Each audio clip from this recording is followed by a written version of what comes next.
శ్రీకాకుళం జిల్లా ప్రజలందరికీ నమస్కారం. శ్రీకాకుళం నుండి తిరుపతి, హైదరాబాద్ వంటి ముఖ్య ప్రాంతాలకు నేరుగా ట్రైన్స్ నడపాలన్నది మన జిల్లా ప్రజల తాలూకా కల. అది నా కల కూడా.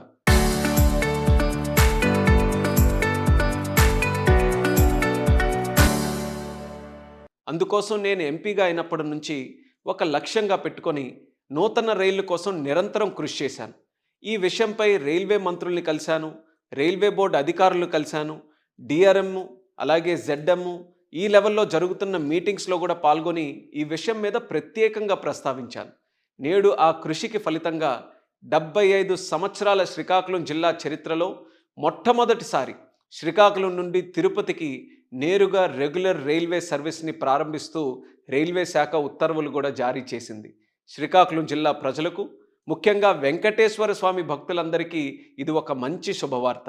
17439 17440 తిరుపతి శ్రీకాకుళం హంసఫర్ ఎక్స్ప్రెస్ రైలు ప్రతి ఆదివారం సాయంత్రం తిరుపతి నుండి శ్రీకాకుళం, అలానే ప్రతి సోమవారం మధ్యాహ్నం శ్రీకాకుళం నుండి తిరుపతి ప్రయాణిస్తుంది. ఇప్పటి వరకు తిరుమల దర్శనం కోసం శ్రీకాకుళం జిల్లా ప్రజలు భువనేశ్వర్ మీదుగా వచ్చే రైళ్లు లేదా విశాఖపట్నం రోడ్డు మార్గంలో వెళ్ళి అక్కడ నుంచి తిరుపతికి చేసే పరిస్థితి ఉండేది. ఆ రైళ్లు రద్దీ ఎక్కువగా ఉంటే దానివల్ల చాలా ఇబ్బందులు కూడా మన ప్రజలు పడేవారు. ఇప్పుడు ఈ కొత్త సర్వీస్తో ఆ సమస్యలకి పరిష్కారం మనకు లభిస్తుంది. ఈ నూతన రైళ్లు ద్వారా భక్తులకి వాళ్ళ సౌకర్యార్థం ప్రయాణం కానీ, అలాగే బర్తులు అందుబాటులోకి రావడం కానీ ఇవన్నీ కూడా వెసులుబాటు కలుగుతుంది.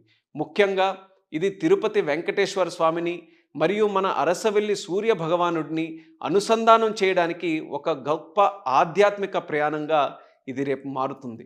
ఈ నూతన రైల్ సర్వీస్ని ఏప్రిల్ 13వ తేదీన శ్రీకాకుళం రోడ్ స్టేషన్ నుంచి మనం ప్రారంభించబోతున్నాం.